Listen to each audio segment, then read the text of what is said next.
You only need 5 hobbies in life. That's right, just 5. Chosen with intention to take care of your body, your mind, your security, your peace, and your creativity. The real secret is to look at these areas of your life as hobbies rather than obligations. That's what brings a natural balance without the pressure of having to be perfect at everything. When you divide your interests into 5 specific categories, your routine gains structure, flow, and maybe even a sense of purpose. The first hobby is about developing a practical skill that has real value to others. Having a hobby that builds useful competencies is a way to take back control of your life. An activity that becomes more satisfying as you keep practicing because it feels meaningful to you, while also being useful to others. And sometimes, that same activity can naturally grow into an extra source of income without feeling forced or transactional. And the possibilities are almost endless. You could dive into woodworking and learn to build small pieces for the home. You could get into crafts and make handmade jewelry, custom decor, or scented candles, which have a huge market on platforms like Etsy. You could take up photography, improve your skills on the weekends, and later sell your shots to stock photo sites or do family portraits in your neighborhood. If you've got a way with words, you could start a newsletter about a topic you know well, or organize your ideas into a short ebook. Today, anyone can publish on Amazon with just a few clicks. The beauty of having a productive interest is the quiet security it provides. Deep down, you know you're building something valuable while having fun. You do it because the learning process is rewarding, and because seeing the progress of a handmade piece or a well-written text brings immediate satisfaction. But the real benefit stays in the background, the knowledge that you're building autonomy. That security allows you to navigate life with greater calmness, knowing that your hands possess the tools to sustain you if your primary path ever shifts. It's the union of the pleasure of learning and the peace of being self-sufficient. The second hobby is the one that keeps your body moving and functioning well over the years. Taking care of your body as you get older stops being an aesthetic choice and becomes a quiet way to protect your future. The point here is not to become an athlete or force yourself into a miserable gym routine. The idea is to find a movement you actually enjoy, something you naturally feel like doing again without forcing yourself. And there are plenty of ways to do that. You could start taking daily walks on local trails and turn exercise into a small adventure. You might get into cycling and slowly build longer rides over time. Swimming is another great option because it works your whole body without putting too much stress on your joints. The best part about finding a physical activity you genuinely enjoy is that movement stops feeling like an obligation.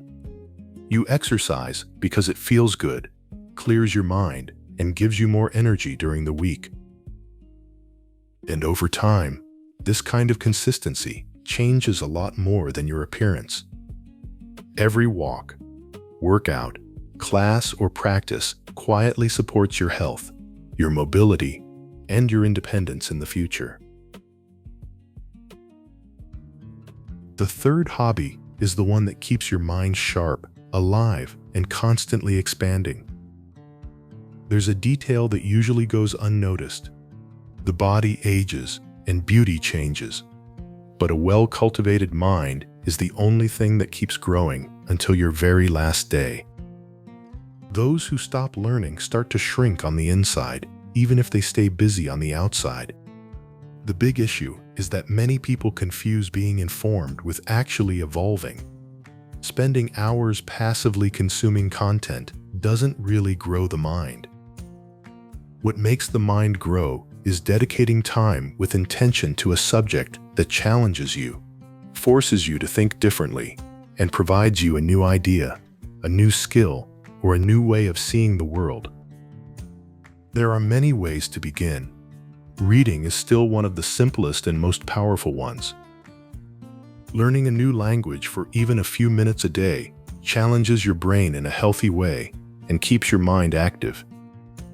You can also study subjects that genuinely interest you, whether that is history, philosophy, or personal finance. And sometimes mental stimulation can be much simpler than people think. Things like chess, puzzles, strategy games, or anything that forces you to think carefully and solve problems already give your brain something meaningful to work on. Keeping your mind active changes the way your brain works. Learning new things helps your brain create new connections, stay adaptable, and remain mentally sharp as you get older. And the best part is that this does not only improve your future, it also changes how you experience your life right now. You become more curious, more present, and more connected to the world around you. And little by little, learning stops feeling like something you have to do and starts becoming part of who you are. The fourth hobby is the kind that gives your mind a place to slow down.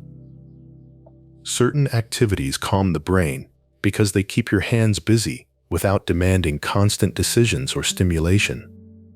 Your breathing becomes steadier, your thoughts lose some of their intensity, and your body gradually leaves that constant state of tension and alertness.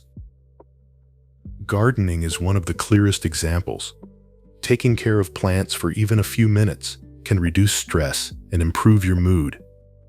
And it does not require a large backyard or complicated setup. A few herbs by the window, like basil, rosemary, or mint, already change the atmosphere of a space. Meditation is one of the most well-known ways to create this mental state because it trains your attention to slow down and return to the present moment. But many hands-on activities can create a similar effect naturally. Knitting, crochet, embroidery, or even coloring books calm the mind through repetitive movement and gentle focus, which is why so many people find them deeply relaxing without even realizing it. Those who keep a regular decompression practice build what psychologists call stress resilience, the ability to face tough days without falling apart. Other benefits include better sleep and less irritability. It's the difference between spending your life just reacting to the chaos and building a quiet place inside yourself that you can always return to.